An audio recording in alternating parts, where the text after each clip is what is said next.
Lang tayo ng Panginoon, minsan naman kasalanan din natin. Diba? Pero kagandahan doon, nasusukat kung gaano kalaki at katatagang pananampalataya mo sa ating Panginoon. So huwag tayong mawala ng pag-asa sapagkat ang ating Diyos ay buhay. So, ayan po yung ating mensahe. Nabasa na po natin yung talata. So, gaano ba tayo kamahal ng Diyos? Gaano ba kalaki ang pag-ibig sa atin ng Diyos? Sino rito may mga minamahal? Lahat tayo. Sa mga anak, mahal ang magulang, tama?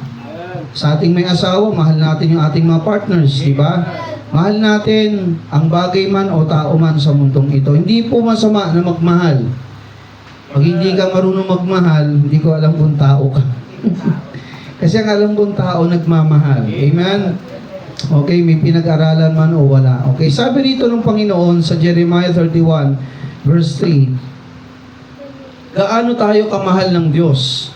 Okay, sabi yan, the Lord hath appeared of old unto me, saying, Yea, I have loved thee with an everlasting love, therefore, with loving kindness I have drawn thee. Sa Tagalog, ang Panginoon ay nagpakita ng una sa akin at nagsasabi, Oo, iniibig kita ng walang hanggang pag-ibig, kaya't ako'y lumapit sa iyo na may kagandahang loob. So mga kapatid, sabi po rito sa Jeremiah 31 verse 3, tayo po ay inibig ng Diyos ng walang hanggang pag-ibig. Amen? Ang pag-ibig po ng tao pwedeng mabago. Pero tandaan po natin itong pag-ibig ng Diyos kailanman ay hindi mababago. Ang tao pwede kang mahal ngayon, bukas hindi na. Nakuha? Minsan ang tao pag nagmahal may kondisyon. Mahal ka ng tao kasi kailangan ka niya. Mahal ka ng tao kasi meron siyang makukuha sa'yo. Mahal ka ng tao kasi meron siyang mahuhut-hut sa'yo. Mahal ka ng tao kasi maganda ka, flawless ka, macho ka. Paano pagkakulubot na balat mo? Paano pag wala ka nang maibigay? Paano pag mahina ka na? Mamahalin mo pa ba rin ba siya? Kahit po sa mga mag-asawa, sa mga binata at dalaga, huwag kayong magmamadali. Darating po kayo sa puntong yun. Sa mga kabataan, ingatan yung inyong katawan. Ang pagpapasok po sa buhay, pagiging may kasintahan, yan po yung preparasyon sa pag-aasawa. Kaya kayo dalaga o binata, makinig po. Huwag ka basta-basta magpapaligaw. At kung ikaw naman ay binata, huwag ka basta-basta maliligaw hanggat hindi ka pa handa para mag-asawa. Ang panliligaw, hindi po yan koleksyon ng ilang girlfriend mo, ilan ang boyfriend mo. Hindi po yun ganun bilang Krisyano. Ang panligaw, yan po'y unang hakbang. Sa pangalawang hakbang, ang kasunod nun pag-aasawa na. Kung kayo ay nasa poder pa ng inyong mga magulang, pinag-aaral kayo, ginagasusan kayo, pinapakain kayo, lahat binibigay sa inyo mga kapatid. Pakiusap mga anak, huwag po na kayong pumasok sa panliligaw o pag-boyfriend, girlfriend. Nakuha niyo po? Kasi masasaktan ka lang pag hindi ka handa. May tamang panahon dyan. Lagi ko pong inuulit po sa mga kapatid dito po sa Tagaytay, kahit po sa mga kabataan, ang pastor nyo hindi nagkulang. Na kayo po'y paalalahanan. Ang panliligaw, darating yan sa tamang panahon. Nakuha po, huwag mo na magmamadali. Para yun natutulog. Nakita niyo to? Laki-laki. Joke lang. May gagawin ako rito. Parang ito yung hindi. Mas maliit pa rito yung tumama sa ni Gulayat. Sa ni Gulayat. Okay. So mga kapatid, mga anak, may tamang panahon sa panliligaw. Amen? Huwag mo na magmamadali. Hindi naman po kayo pipigilan ng inyong mga magulang. Naniniwala ako doon kasi nagdaan din kami dyan. Ang payo lang namin bilang mga anak, yung huwag kayong masaktan, huwag kayong mapariwara. Paghandaan ang bawat mga plano sa buhay.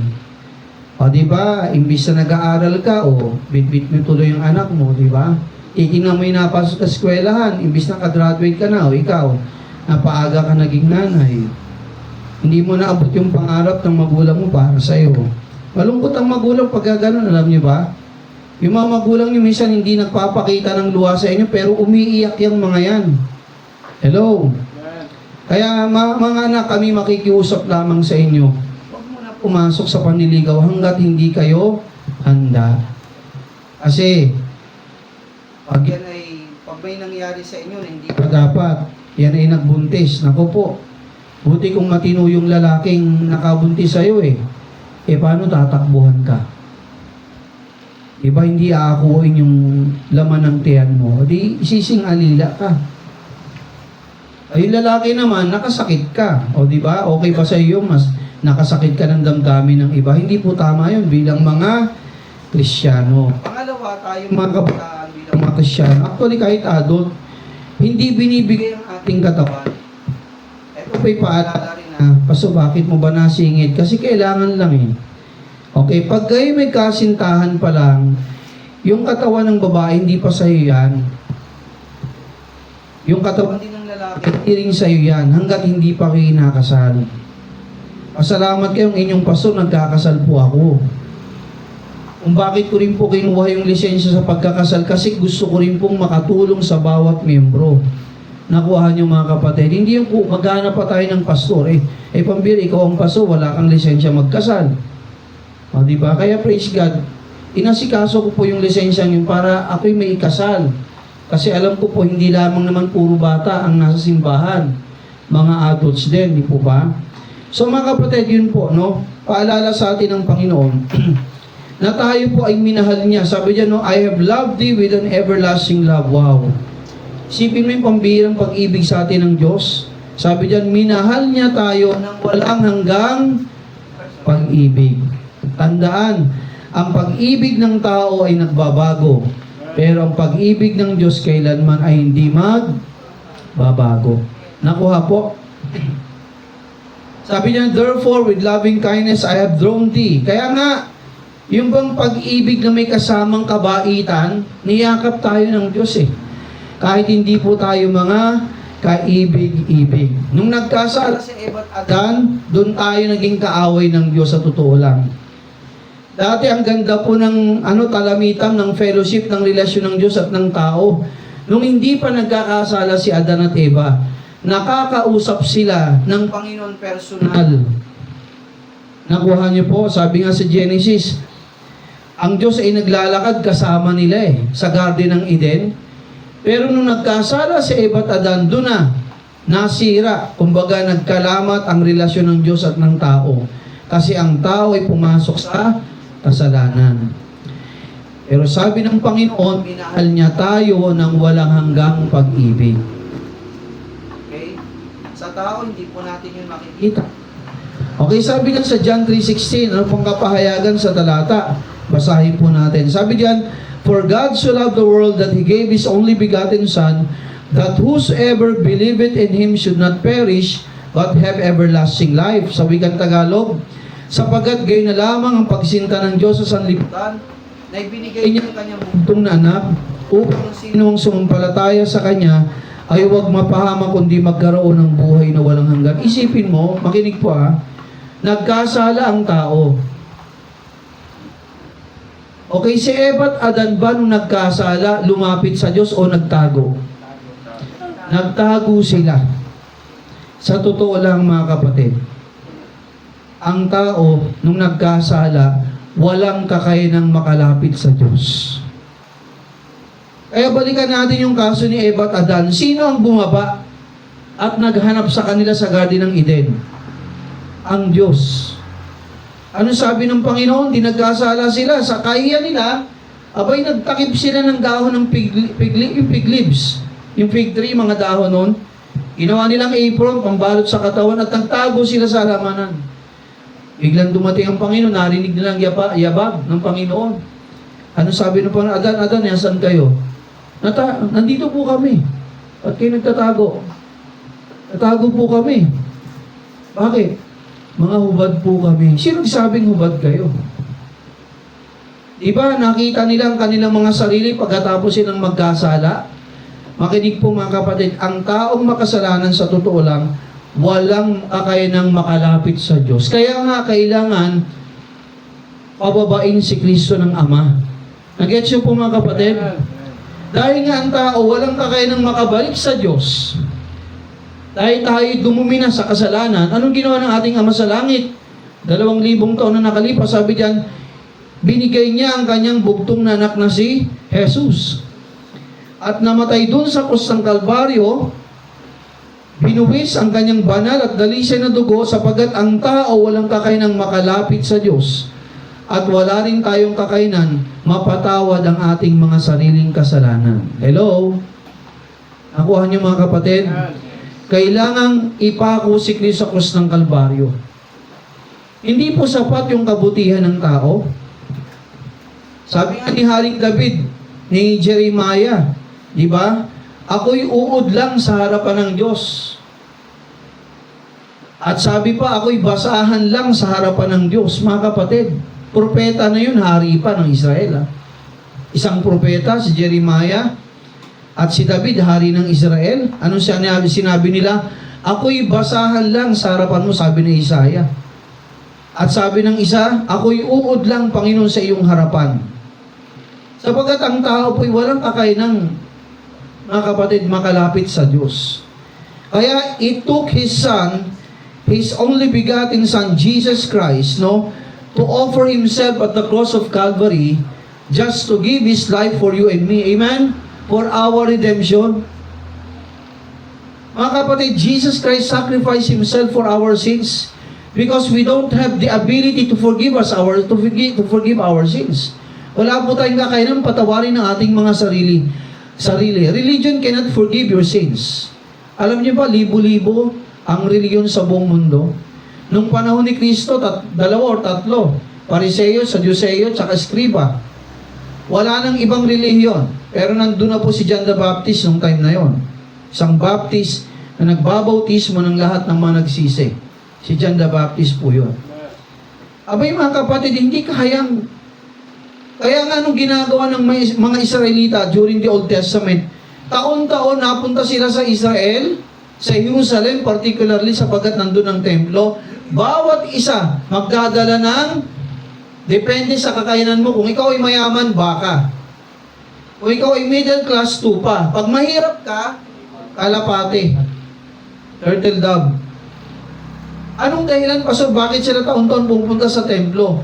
Sapagkat yung mga hayop na ito, papatayin ng mga pare, at yung pinatay na hayop, yung dugo nun, simbolo, mga kapatid, iwiwisik yan doon sa altar, ipapahid yung dugo ng hayop. Yun ay simbolo, mga kapatid, ng sakripisyo para sa kasalanan ng mga taong Israelita nung time na yun. Parang kanilang kasalanan ay mapatawad. Pero mga kapatid, pagdating ni Kristo, tinapos niya na lahat ng alay ng hayop. Sapagkat si Kristo na ang huling alay at siya pa yung huling pinakamataas na saserdote at pare. Pasensya na mga kapatid, gaya mga pari po ngayon sa panahon ito, wala na pong saysay ang kanilang ginagawa. Salamat, sabi ko sa Panginoon, hindi ako nagpare. Gusto ko magpare. Pero nung nalaman ko yung sa Bible, wala na palang saysay yung ginagawa ng mga pari ngayon. Yung po'y karumal-dumal na sa harapan ng Diyos kasi tinapos na ni Kristo eh. Kasi yung talagang trabaho ng pare, mamagitan sa tao at sa Diyos. Mag-alay ng hayop, ng dugo ng hayop para si kapapatawad ng kasalanan ng mga Israelita. Pero nung si Kristo ay dumating, tinapos niya na lahat ng pag-aalay ng hayop. Amen. Sapagkat ang inalay ni Kristo, higit pa sa hayop ang kanyang sariling dugo. Amen? Amen. Na walang kasing taas ang halaga kesa sa mga hayop, mga kapatid. Wala nang hihigit pa ron. Kaya pagdating ni Kristo, tapos na. Kaya nga sumigaw siya, tapos na. Amen. Naganap na. Kaiba'y nanonood ng itong salita ni Jesus bago siya namatay, pagmahal na araw. Ano yung huling-huling sagot niya, sigaw niya? Naganap na. Bago Ama, pinagtatagubilin ko sa iyong aking kaluluwa. Mga kapatid, ano ibig sabihin ng naganap na? Bawat salita ni Kristo may halaga, may meaning po yun. Amen. Yung naganap na, tapos na lahat ng pag-aalay ng hayop, kaya wala nang pare pagkatapos ni Kristo. Amen. Sapagkat siya na po ang huling pare at wala nang iba pang sumunod pa. Ay pambira, ikaw Diyos, nagpakababa, naging tao ka para sa tao. Walang sa-isa yung ginagawa ng mga pari sa templo, tama? Kung atumbas nung kay Kristo, wala na. Wala nang higit pa rin, mga kapatid. Sabi diyan, inibig tayo ng Diyos ng walang hanggang pag-ibig. At ito po, sabi yun sa Old Testament, sa Jeremiah 31:1, sabi naman sa John chapter 3 verse 16, binigay sa atin ng Diyos Ama si Kristo upang ang sino mang sumampalataya sa Kanya ay hindi mapahamak bagkus magkamit ng buhay na walang hanggan. Amen. Kaya sa umagang ito, kung si Kristo wala pa sa buhay mo, kaibigan, kailangan mo siya. Amen. No, ako po'y magpapari, akala ko ako'y sa langit na pupunta. Pasto yun ang alam ko eh. Pasensya na po. Rosaryo, araw-araw, nobena, gabing-gabi. Gabi-gabi po yun. Misteryo sa luwalhati, misteryo sa tuwa, misteryo sa hapis, lalabanan kita. Kahit nasa swimming pool, may rosaryo ako, yung sing-sing na rosaryo. Hail Mary, full of grace, the Lord is with you. Hail Mary, Aba, Ginoong Maria. Alam niyo ba ibig sabihin ng Aba, Ginoo? Aba, Ginoong Maria. Ito pa, i-analyze natin yung salitang Aba, Ginoong Maria. Aba. Ano ba ibig sabihin ng Aba? Ang Aba sa salitang Griego o Hebrew, Aba, ibig sabihin Ama. Aba. Eka, Aba. Bakit binigay kay Maria? Si Maria ba'y Ama? Mali na, di ba? Pangalawa, sa Tagalog, Aba. Ano ba ibig sabihin ng Aba? Kaawa-awa. Kaawa-awa ba si Maria? Okay, pangalawa, Ginoo. Kanino mo sinasabi yung Ginoo? Sa lalaki, babae? Ginawa nilang tibo si Maria. Aba, ginawa ng Ama. Ginawa pang kaawa-awa. Ginawa pang Ginoo. Tama, mali? I-analyze nyo. Tinuro sa atin ng mga Prailing Kastila. Hello. Nung na-realize ko yun, oo nga, mali no. Samantalang ako, rosaryo ako ng rosaryo, pasensya na. Yun po'y tama. Kahit marinig sa social media, tama. Abay, ang tama, magpapalaya sa'yo. Abay, ang dami sa ating tinuro ng kasilang mga kalukuhan. Imbe-imbentong dasal na gawa lang nila. Nakakalungkot, ginawa tayo mga idiot. At sinakop ang bansang Pilipinas, pinagre-rape ang mga Pilipina. History, balikan natin. Mga kapatid, sabi nito, no, minahal tayo ng Diyos ng walang hanggang pag-ibig. Kaya nga mga kapatid, ang kapahayagan nun, mga kapatid, nung Old Testament, wala pa si Kristo, di ba? Hindi pa nagkakatawang tao. Abay, hinayag yun ng Panginoon pagpasok ng New Testament ng Bagong Tipan. Nung itinaas si Jesus doon sa Mount Calvary, sa Mount Golgotha, katabi yung dalawang kriminal na magnanakaw, mga kapatid, nandun siya sa gitna, pinako siya ng walang damit sa harapan. Isipin mo, talagang pinaiya si Kristo. Mga kapatid, kung tao lang yun, siguro kung ako, hindi ko gagawin yun para sa inyo eh. Pero pambihira ang Diyos, amen? Ganon kawalang hanggan ang pag-ibig sa atin ng Diyos. Ang hirap liripin, isipin mo, namatay ka para sa kaaway mo. Sino may kaya ng ganon? Namatay ka para sa may utang sa iyong pagkalaki-laki. Ikaw pang namatay at nakulong para sa kanya, papayag kayo? Parang hindi makatarungan yun ah. Diba? Abay, ginawan ka ng hindi maganda. Binabang pagkatao mo, yurakan ka, tapos ikaw namatay pa para sa kanya. Kapatid, makinig. Ganun ang nangyari kay Kristo. Namatay siya para sa lahat ng ating mga kasalanan. Sa atin na mga pinili ng Diyos. So sabi dito mga kapatid, ang pagsinta ng Diyos mga kapatid, walang hanggan. Hindi natin kayang abutin. Hindi natin kayang sukatin sa lalim, sa lawak ang pag-ibig sa atin ng Diyos. Ang sa atin lang tanggapin natin. Amen? Amen. Na minahal ka ng Diyos kahit tayo ay madumi, basahan, lusak sa kasalanan, mga kapatid, tandaan, minahal tayo ng Diyos. Amen. Okay, sumunod. Sa Acts 17:28, bakit kailangan natin ng Diyos? Gaano kalaki ang pag-ibig niya sa atin? Sabi diyan, for in Him we live and move and have our being. As certain also of your own poets have said, for we are also His offspring. Sapagkat sa Kanya tayo nangabubuhay at nagsisikilos at mayroon tayong pagkatao na gaya naman ng sinasabi ng ilan sa inyong mga sarili mga manunula, sapagkat tayo na may sa kanyang lahi. Isipin mo, dahil sa Diyos, sabi rito, makinig, unawain natin ang talata, for in Him we live. Alam niyo ba ibig sabihin nun? Dahil sa Diyos tayo ay may buhay. Mga kapatid, pag wala ang Diyos, wala rin tayo. Sapagkat ang Diyos ang nagbigay sa atin ng buhay. Amen? Sabi diyan, for in Him we move. Dahil sa Kanya tayo po'y buhay, masigla, kumikilos, and have our being. At tayo'y tapang dahil sa Kanya. Kaya mali yung termino rin nating ginagamit pag mahal na araw. Lalo na pag Huwebes, Biyernes, Sabado, anong sinasabi ng mga kababayan natin, uy, huwag kang kumilos. Patay ang Diyos ngayon. Narinig nyo na yon? Narinig natin, di ba? Sounds familiar, di ba? Alam mo, pag patay ang Diyos, patay din tayong lahat. Nakuha niyo mga kapatid? Lahat yan, lahat. Pati ikot ng mundo, patay din yan lahat. Magkakabanggaan yan kung patay ang Diyos. Minsan lang, si Kristo'y namatay, yung katawan niya. Pero ang Diyos hindi po namamatay kailanman. Hello? Mga kapatid. So sabi dito, dahil sa Diyos tayo may buhay, dahil sa Diyos tayo kumikilos, dahil sa Kanya naging tayong tao. Tayo ba kaya natin gumawa ng tao? Yung putik, tau-tauhan, pwede. Pero yung gagawa ka ng tao sa sarili mong invention, ang hirap nun. Mga kapatid, napakahirap liripin yung cell ng nanay at tatay magiging tao. Magkakaroon ng buto, puso sa sinapupunan ng nanay. Di ba? Ang hirap.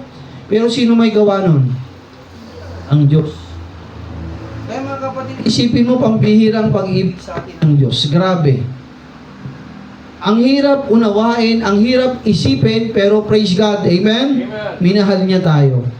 Kahit tayo mga dating naging kaaway ng Diyos. 1 John 4:19 sabi diyan, we love Him because He first loved us. Ito naman ang balik dapat natin. Abay, dapat nating mahalin ang Diyos. Amen? Una sa lahat. Bakit, Pastor? Sapagat ang Diyos ang unang nagmahal sa atin. Amen? Amen po ba? Amen. Abay, tama lang tumanggap siya ng pag-ibig natin. Bakit? Sapagat una, binigyan niya tayo ng buhay. Amen. Yung pagkataong meron ka, galing yan sa Diyos. Yung kaluluwang meron ka, katawan, lakas, galing sa Diyos. Yung kaligtasang tinanggap po, galing sa Diyos. Amen. Lahat ng bagay na kinakain natin, galing po yan sa likha ng Diyos. Halaman, prutas, at iba pang mga hayop. Isda at iba pa. Sino hindi kumakain ng mga yon? Sino naglikha ng mga yon? Mga kapatid, tama lang. Mahalin natin ang Diyos sapagkat siyang unang nagmahal sa atin. Kasi ito yun mga kapatid pag hindi natin pinakita ang ating pag-ibig sa Diyos, ano ibig sabihin nun, Pastor? Ingrato tayo. Amen? Ungrateful tayo. Isipin mo, pagkatapos kang bigyan ng buhay, kalakasan, higit sa lahat, pinatawad ka pa sa kasalanan mo, niligtas ka pa sa apoy ng impyerno, tapos hindi mo mamahalin ng Diyos. Hello? Napaka-ungrateful naman natin. Nakuha niyo po mga kapatid? Amen. Sabi niyan tayo nagsisibig sapagkat siyang unang umibig sa atin. Kaya tama lang mga kapatid, God deserve our first love. Amen? Amen. Kasi siyang unang first love tayo ng Diyos Hindi tayo second love niya. Abay mga kapatid, kaya tama lang, unahin din natin ang Diyos sa ating buhay. Mahalin natin siya. O paano natin mamahalin ang Diyos? Mark 12 verse 30, anong sabi diyan? Ginuhit-guhitan mo na. Sabi diyan sa verse 30, basahin po natin sabay-sabay. Yung English naka-black, yung red, nilagyan ko ng guhit na red, yung Tagalog. Okay, paano natin mamahalin ng Diyos? Sabi diyan, and thou shalt love, sabay-sabay po tayo. And thou shalt love the Lord thy God with all thy heart, with all thy soul, and with all thy mind, and with all thy strength. This is the first commandment. Basahin po natin yung Tagalog. Lahat po tumingin doon sa unahan. Basahin natin yung may guhit na pula. At iibigin, sabay-sabay po tayo. At iibigin mo ang Panginoon mong Diyos ng buo mong puso, ng buo mong kaluluwa, ng buo mong lakas. that comprise our whole being. Abay, kung meron kang unang iibigin, hindi ang asawa mo. Una ang Diyos, pangalawa lang ang asawa. Amen? Una sa lahat, higit ang Diyos. Kasi ako'y naniniwala, pag mahal mo ang Diyos, mamahalin mo rin yung asawa mo eh. Mamahalin mo rin ang anak mo pag mahal mo ang Diyos eh. Nakuha po mga kapatid, dapat una lagi ang Diyos. Ibigin siya ng buong puso. Pangalawa, buong kaluluwa, buong pag-iisip, buong lakas mo. Mga kapatid, yan ang gusto ng Diyos. Ibigin natin siya ng buo. Sapagat madaling umibig kapag inuna mo ang Diyos. Madaling umibig. Sapagat pangalawang utos ng Diyos, ibigin mo ang kapwa mo. Pangalawang utos lang po yun. Ang una siya higit sa lahat. Nakuha niyo mga kapatid. Subalit nakakalungkot. May mga bagay na dapat nating iwasan. Na kumukuha ng pag-ibig na dapat sa Diyos.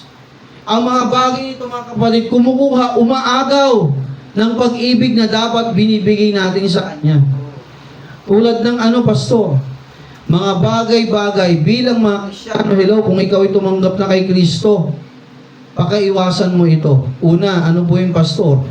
Itong pag-ibig sa mga ito, umaagaw to na dapat ng pag-ibig sa Diyos. Una, pag hindi po tayo naging maingat mga kapatid, aagawin ito ang pag-ibig na dapat nararapat sa Diyos. Ano yun, pastor? Makinig po, tumingin kayo sa unahan. Sabi diyan sa 1 Timothy 6:10, basahin mo natin ito. Ready? For the love of money is the root of all evil, which while some coveted after, they have erred from the faith, and pierced themselves too many sorrows. Sapagkat, sabi diyan sa Tagalog, ang pag-ibig sa, saan? Sa salapi ay ugat ng lahat ng uri ng kasamaan. Masama ba ang pera, pastor? Masama ba ang pera? Masama ba ang pera? Maniwala ako sa inyo. Lahat tayo kailangan ng pera. Pero ang masama ito, ang ibigin mo ang pera. Ang sambahin mo na ang pera. Yun ang masama. Hindi masama. Kailangan natin ng pera, pambayad sa kuryente, tama? Tubig, pagkain, pambili ng kung ano-ano. Hindi po masama ang pera sapagat nung nilikha ng Diyos, ang sanlibutan, ang ginto, pilak, diamante, nasa ilalim na ng lupa, bubungkalin na lang ng tao. Hello, pilak at iba pa. Nandiyan na yan. Pero ang ayaw ng Diyos, ibigin mo ang bagay na yan kaysa sa Kanya. Hello. Siloso po ang Diyos, mga kapatid. Sabi niya, na sa pagnanasa ay iba ay nangasinansay sa pananampalataya at tinuhog ang kanilang sarili ng maraming kalumbayan. Mga kapatid, wag na wag po nating ipagpapalit ang Diyos sa pera. Abay, ang Diyos po'y siloso. Tandaan din natin to, paalala. Si Satanas, nanguuto rin. Kukunin niya ang pag-ibig mo, gamit yung perang yan. Mga kapatid, abay si Satanas marunong din magbigay, papadamahin ka niya, pero bandang dulo, luhaan ka. Mga kapatid, pero pag ang Diyos ang nagpala, wala kang pagsisisihan. Nakuha niyo mga kapatid? Alam niyo ba na marami rin Kristiyanong milyonaryo at bilyonaryo sa mundong ito? Mga Kristiyano, mga kapatid, na hindi kinalimutan ng Diyos. Pero marami ring Kristiyano nakakalungkot na nadala ng pag-ibig sa pera, nawala sa Diyos. Ayun na, nawala ng direksyon ng buhay. Kaya mga kapatid, pinapaalalahanan tayo ng Diyos. Hindi masama ang pera.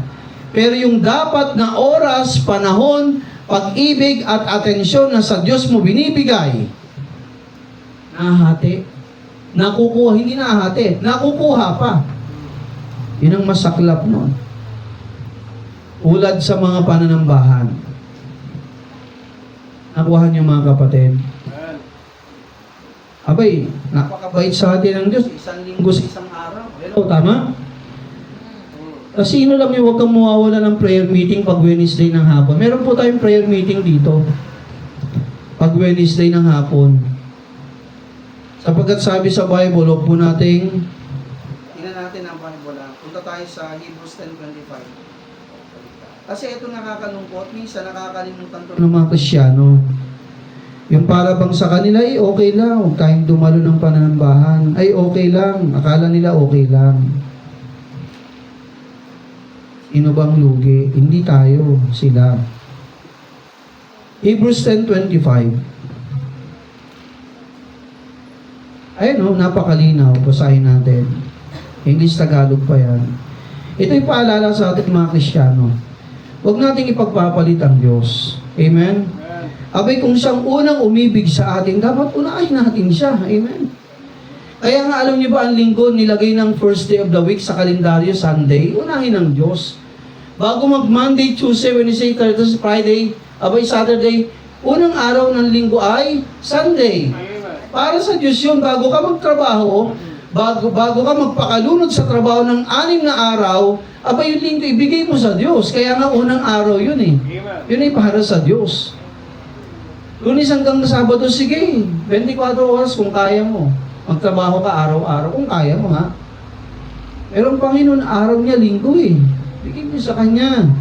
Sabi niya sa 25, not forsaking the assembling of ourselves together, as the man of some is, but exhorting one another, and so much the more as you see the day approaching. Sabi ng Tagalog, na huwag nating pabayaan ang pagkakatipon natin.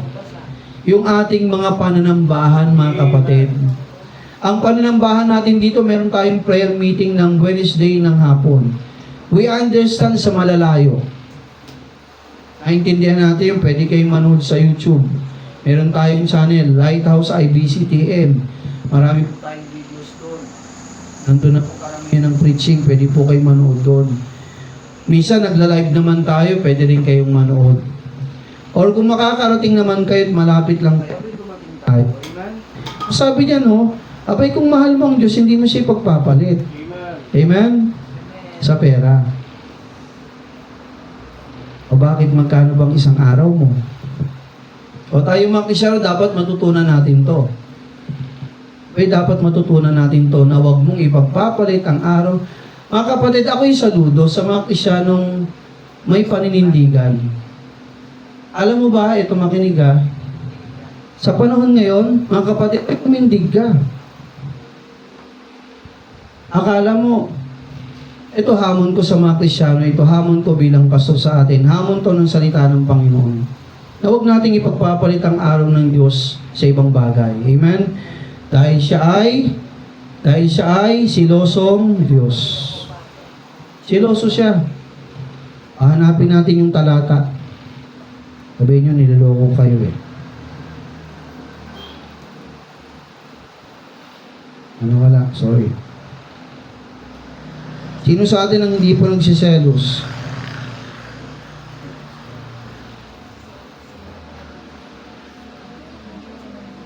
Pag hindi ka nagsiselos, abnormal ka. Sapagkat ang tao, may ganung pakiramdam, nagsiselos. Ayan o. Pangalawang libro sa Biblia, Exodus.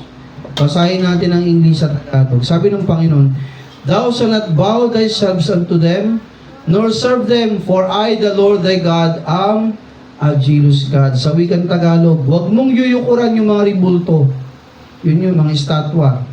Huwag kang gagawa, huwag kang yuyukod. Kaya dito wala po tayong mga ribulto. Wala tayong mga estatwa rito. Sabi niya, huwag mong yuyukuran sila o paglilingkuran man sila sapagkat akong Panginoon mong Diyos ay Diyos na mapanibuguin. Pag sinabing mapanibuguin, siloso. Jealousy, di ba? Jealous. Nagsiselos siya. Mga kapatid, huwag ipagpapalit yung araw ng Panginoon sa pera. Magtiwala ka sa Diyos, kaya kanyang pagpalain, higit pa sa hangad mo at nais mo. Hello? Intindihan po ba natin? Mag-amen kayo. Okay? O sabi niya, for the love of money is the root of all evil. Ang pag-ibig sa pera, sabi niya, ay ugat ng lahat ng kasamaan. Okay, next. Yan mga kapatid, pagmamahal sa pera, iwasan po natin. Kasi makinig po, kahit Kristiyano tayo, pag hindi po tayo naging maingat, hello mga kapatid, mabibiktima ka niyan. Unahin ng Diyos. Amen. Hindi naman sinabi ng Diyos, sige, huwag ka na magtrabaho isang linggo. Hindi naman sinabi ng Diyos yun eh. Ang hinihingi ng Diyos, unang-una yung araw niya, linggo. Hello. Sa Kanya yun. Lugi ka pa ba? Lunes hanggang Sabado, sa'yo na? Lugi ka pa ba? Number 1 yung pananambahan, mga kapatid. Huwag natin ipagpapalit ang Diyos sa salapi. Okay, pangalawa, huwag natin siyang ipagpapalit sa saan? Pagmamahal sa layaw. Oh, hindi masama mag-exercise. Nakuha niyo mga kapatid? Masama ba mag-exercise, pastor? Kailangan natin yan eh. Pero nung sinasabi ng Biblia, anong masama? Aba yung araw niya, ipagpalit mo sa mga bagay-bagay na yan. O tayo po, miyembro dito sa Lighthouse. Prayer meeting, pagpapalit mo sa mga laro. Nakuha niyo mga kapatid? Sunday worship service, pananambahan, ipagpapalit mo sa basketball, volleyball, at iba pang mga, hindi po masama maglaro. Pero wag mong itataon at wag ka rin papayag sa araw ng pananambahan at pagtitipon sa church, yayayain ka ng ibang kaibigan mo sa laro. Mga kapatid, wag nating ipagpapalit. Ang tawag na rin layaw kasi gusto mo eh. Pero ano ba gusto ng Diyos, mga kapatid? Lalo pa pagka-araw at panahon niya. Eh, siyempre, inaunahin mo siya. Abay, pasalamat ka, mga kapatid. Inatawad tayo ng paano ng mga nakaraan na inuuna natin itong mga ano. Eh, paano pagtira natin? Bumulagta ka dyan, bumagsak ka. May nangyayaring ganyan, mga kapatid. Abay, mga kapatid, huwag nating mahalin ang layaw. Ang paglalaro, ang leisure, mga kapatid, lagyan mo ng oras at panahon. Nakuha, mga kapatid, wag mong ipagpapalit sa pananambahan sa Diyos. Okay, ano pa? Mabilis lang naman ito eh. Pagmamahal sa pera, iwasan natin. Huwag natin ipagpalit ang Diyos sa pera. Unahin ang Diyos. Pangalawa, pagmamahal sa layaw. Ano pang layaw, pastor? Pagmamahal sa layaw din ito. Nagiging layaw ito. Pagmamahal sa barkada. Sipin mo, araw ng prayer meeting, araw ng visitation, araw ng soul winning, araw ng pananambahan, araw na kung saan kailangan tayong tulong-tulong sa church. Amen? Sama-sama maglingkod, manambahan, niyaya ka ng mga kaibigan mo. Mahal natin sila. Tama? Pero kapag inuuna mo ang mga kaibigan mo, sino mas mahal mo? Kailangan ng paglilingkod mo ng Diyos. Kailangan na sumama ka sa pananalangin. Kailangan sumama tayo sa pananambahan. Kapag barkada, kaibigan natin ang ating inuuna, tanungin mo sarili mo. Sinong inuuna mo at sino ba talagang mahal mo? Hello? Mga kapatid, nare-realize ba natin ito? Mga kapatid, pagmamahal sa layaw. Ito pa mga kaibigan, yung bang mga kaibigan mo nadala mo na sa Panginoon? O baka ikaw ang nadadala nila? Ito bang mga kaibigan mo nakangiti o ang gaganda ng ngiti? Sila ba'y nabahagi na mo ng salita ng Diyos? O baka ikaw ang baka ikaw ang nababahaginan nila ng layaw ng mundo. Hello, anong klase tayong Kristyano pagka ganun?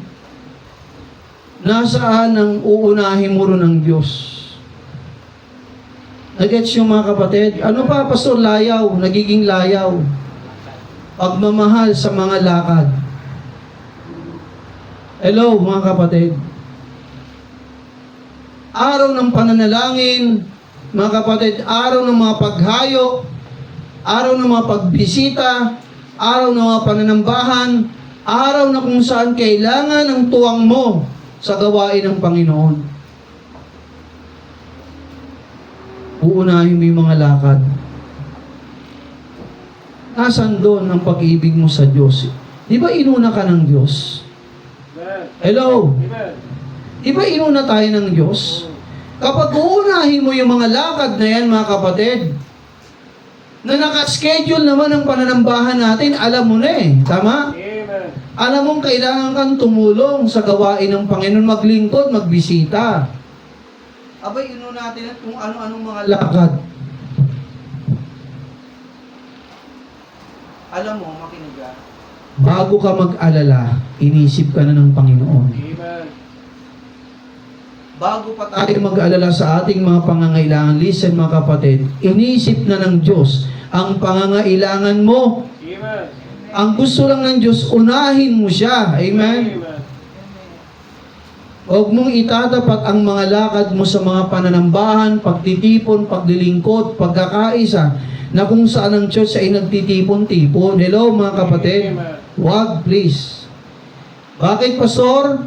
Siloso ang Diyos. Amen. Siloso siya. Ano ba, Pastor? Sabi niya sa 1 John 2:15. Basahin po natin. Ang mga nagmamahal sa mundo, sa layaw. Basahin natin to 1 John 2:15. Ready? Read. Love not the world, neither the things that are in the world.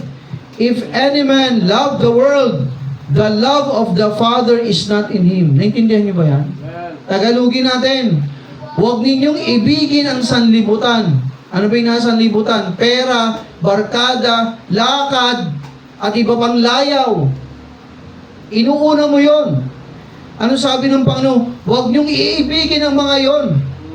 Ni ang mga bagay na nasa sanlibutan. Kung ang sino mang ay umiibig sa sanlibutan o sa mga bagay sa mundong yon, sa mga layaw na yon, ay wala sa kanya ang pag-ibig ng Ama. Malinaw? Naintindihan po ba? Amen. Mga kapatid, abay ayusin natin ang ating mga lakad sa mundong ito. Kung Kristiyano ka, sabi ng Panginoon, napakalinaw niya sa 1 John 2:15, huwag nating iibigin ang sanlibutan, ang layaw ng sanlibutan, at ang mga bagay-bagay sa sanlibutan. Sapagkat kung inuuna mo yan, sabi ng Diyos, wala sa iyong pag-ibig ng Ama. Tapos hihingi-hingi tayo sa Diyos. Hello? Parang ang kapal ng mukha natin. Hindi mo nga sinusunod ang magulang mo, tapos hihingi-hingi ka sa magulang. Penging baon. Cellphone naman dyan. Pambiling ganito. Hindi ka naman gumagawa sa bahay. Hindi ka naman sinunod sa magulang mo. Hindi ka nag-aaral ng mabuti. Tapos hihingi-hingi ka sa magulang mo. Magulang, tama, mali. Matutuwa kayo pag batugan ng anak natin? Mga kapatid, ganun din po sa ating mga Kristiyano. Kapag inuuna natin ang pera at wala tayong panahon sa Diyos, inuuna mo ang layaw ng laman, barkada, bisyo, sports, imbis na dapat unahin ng Diyos, mga lakad, mga kapatid, na tinataon pa sa araw ng Panginoon at oras ng pananambahan, paglilingkod sa Diyos, mga kapatid, kapag inuuna natin ang layaw ng mundo, ang sanlibutan, ang linaw, wala sa iyong pag-ibig ng Ama. Praise God. Amen. Nandito tayo ngayon. Amen? Sapagkat una ang Diyos eh. Mga kapatid, malalayo pa rito. Kami, gising maaga, alas 5, 4:30. Kasi manunundo pa. Wala yung mga taga-gising. Okay lang. Ganun talaga minsan to. Tuloy lang tayo. Mga kapatid, praise God, nandito tayo. Amen? Amen. Sabi nga ng Panginoon, kung meron mang 2, 3 nagtitipon sa aking pangalan, anong sabi ng Diyos? Nandun ako sa kanilang kalagitnaan. Hello, alam niyo ba nasa gitna natin ng Diyos ngayon? Kasi kung mamahalin natin ang mundo, nandun sana tayo sa lamiyadahan eh. Sa pasyalan, kainan at iba pa eh. Pero mga kapatid, nandito po tayo sa bahay-sambahan para iangat, purihin ang kanyang pangalan at tayo po ay matuto ng kanyang mga salita. Amen? Kasi wala namang pagkapahayag dyan sa pasyalan ng salita ng Diyos eh. Mga kapatid, ang malungkot ito, pag inuna mo ang mundo. Ito pa, huling-huli bago tayo magtapos. Basahin niyo yan. Basahin niyo, iisa-isahin natin. Kayo muna magbasa, bigyan ko kayo ng 2 minuto, unawain niyo yan.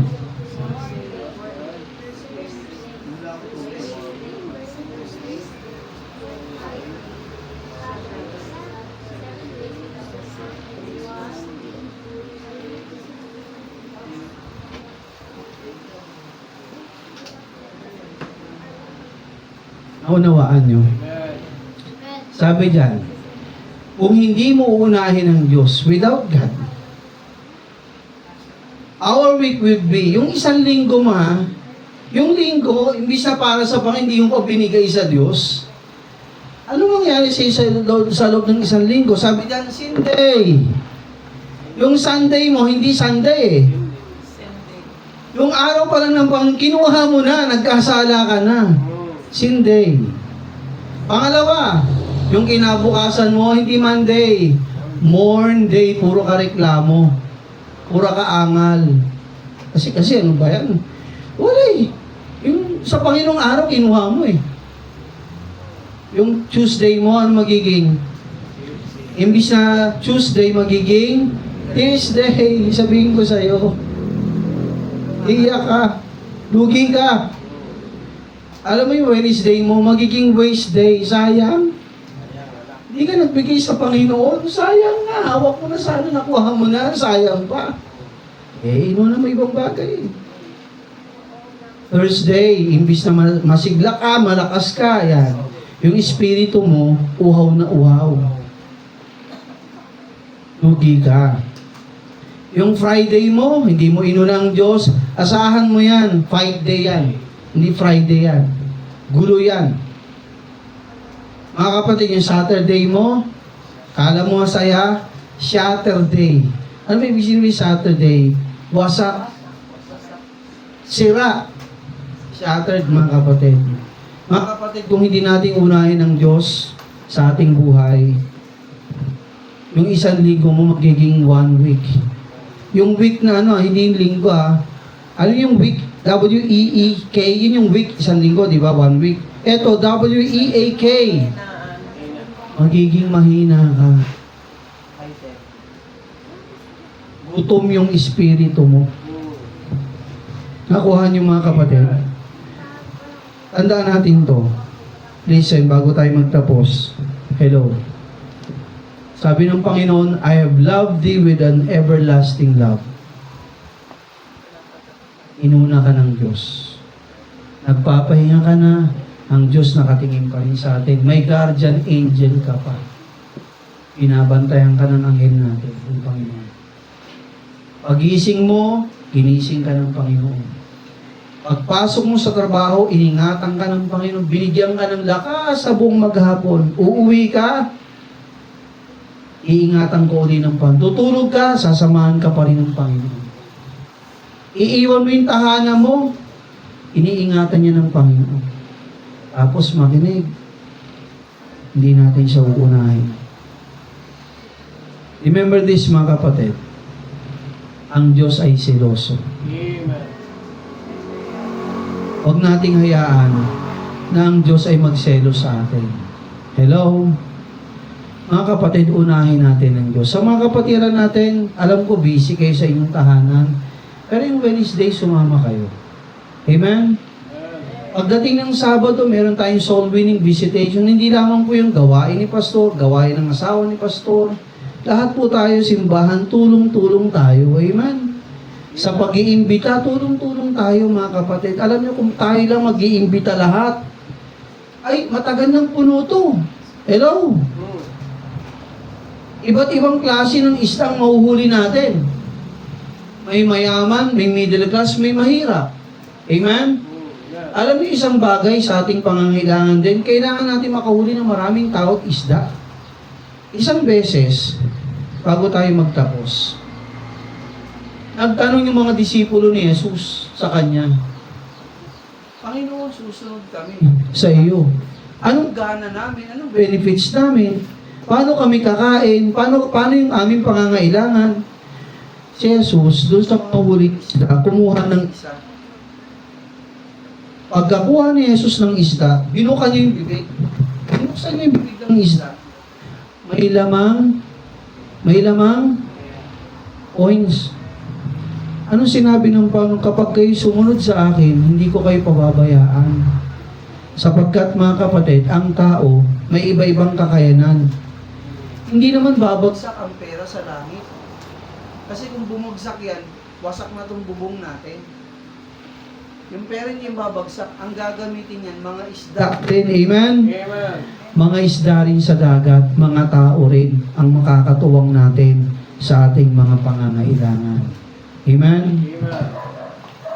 Abay, kung tayo lang mag-iimbita, bawat isa sa atin, isa, ay itendin mga kapatid, hindi mo alam kung sino kikilusin dyan ng Panginoon, amen? At pinili ng Diyos yan eh, na makakatuwang natin sa ating paglilingkod, pangangailangan, pagsamba sa Diyos, kundi sila rin mga kapatid. Kaya huwag tayong manlupaypay, amen? Huwag tayong tumigil sa pag-imbita, paghuli ng isda, pagbabahagi ng salita ng Diyos. Bakit, Pastor? Ang Diyos kasama natin. Nakuha po mga kapatid.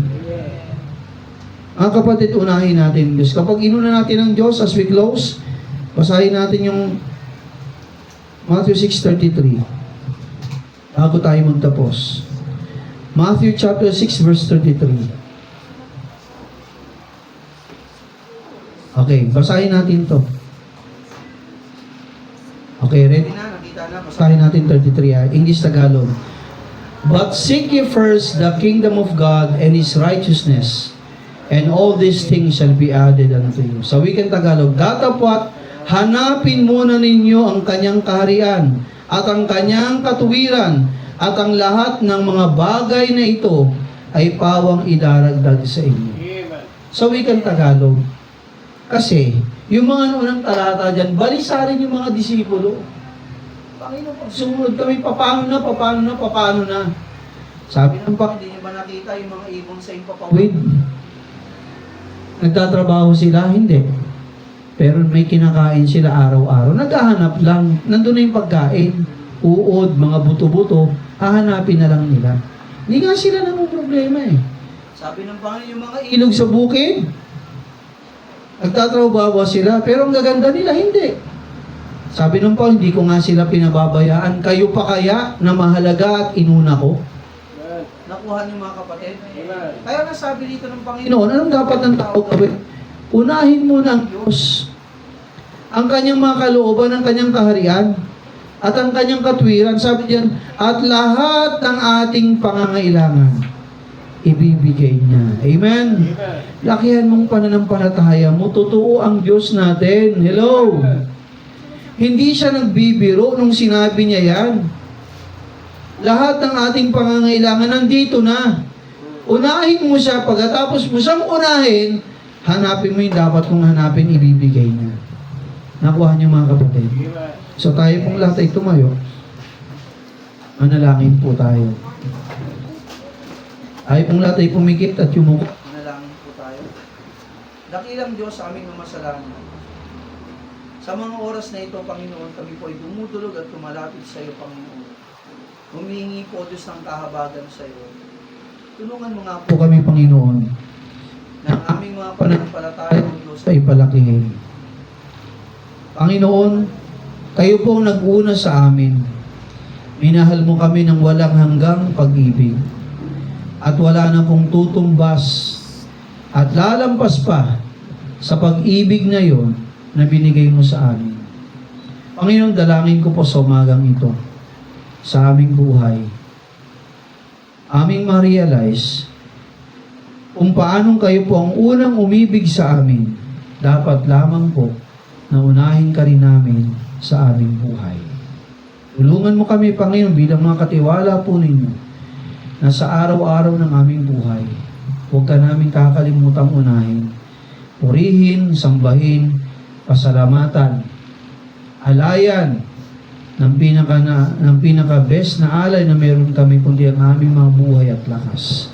Pero dalangin ko sa umaga pong ito, kausapin niyo po ang iyong mga anak. Kung may mga pagkakataon na para bang naging kaming unfair sa iyo, inuuna namin ang mga bagay-bagay higit sa iyo, nakakalimot kami sa mga paglilingkod, sa pagtuwang sa simbahan, pagkos marami kaming panahon sa labas. Panginoon, tulungan mo kami ayusin pong kondisyon ng aming mga puso. At kung may mga kasalanan man, Panginoon, dapat naming ihingi ng tawad sa iyo, Panginoon. Sa oras pong ito, kami tulungan po ninyo, Panginoon. At tulungan mo kami, Panginoon, na magpakumbaba sa inyong harapan. Habang nakayukot nakapikit ang bawat isa, Habang nakayukot nakapikit ang bawat isa. Mga kapatid, alam mo yung buhay mo. Hindi ko yung kabisado. Hindi ako Diyos para malaman yung mga sekreto ng ating buhay. Pero kilala mo ang sarili mo, tama? Alam mo yung buhay mo sa isang linggo. Alam mo kung inuuna mo ang Diyos o pangalawa lang siya. Alam din natin kung tayo may pagkukulang sa ating Panginoon. Sa umagang ito, kaibigan, kapatid kong Kristyano, umapit ka sa Panginoon. Kung may mga kailangang ihingi ng tawad, i-confess, pwede ba tayo magpakumbaba sa Diyos? At kausapin nga, sasaliw ng awit na ito, manalangin ka, lumuhod tayo sa Panginoon at kausap siya. Sige po.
Manatili po tayo nakatayo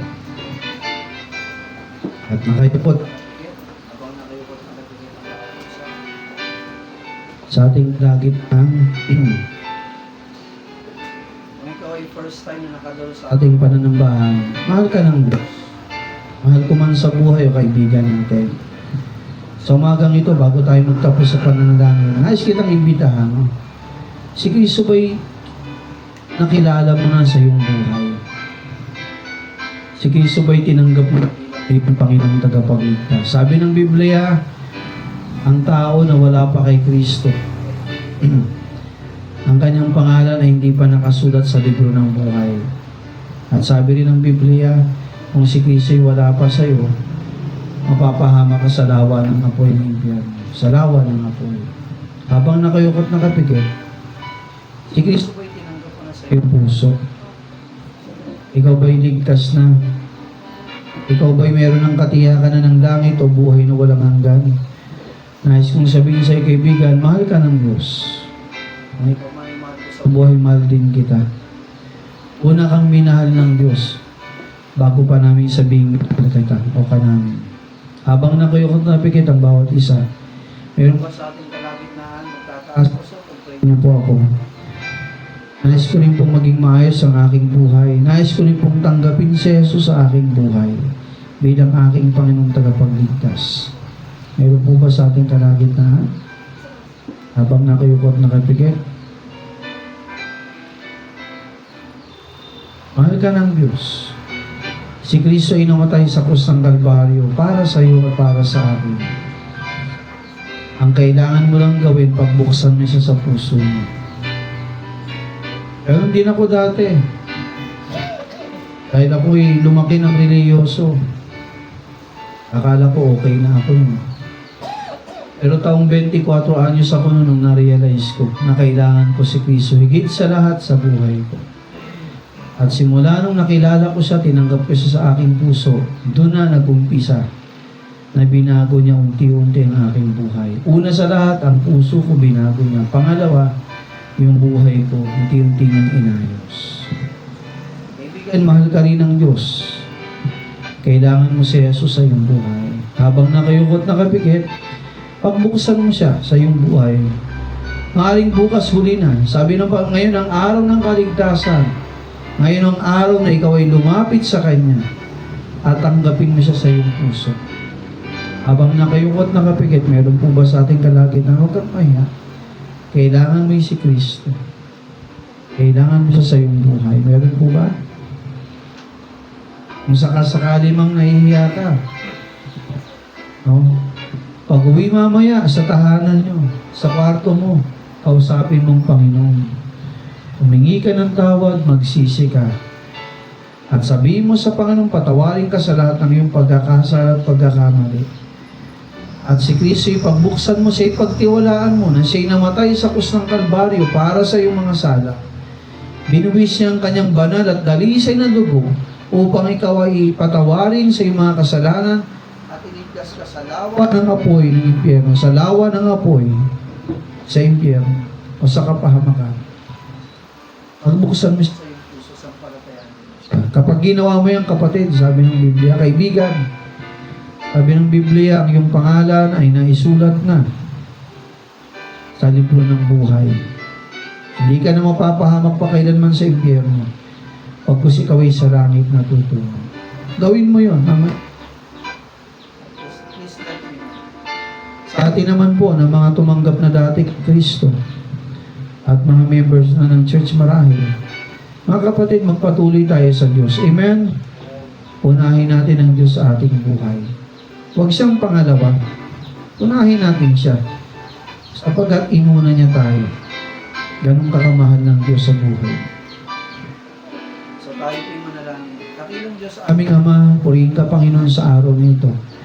Maraming salamat po sa iyong mga salita. Maraming salamat po sa mga paalala niyo po sa amin. Salamat sa pag-ibig mo na una kami. Higit sa lahat, kami pong object ng iyong pag-ibig. Purihin ka, O Diyos.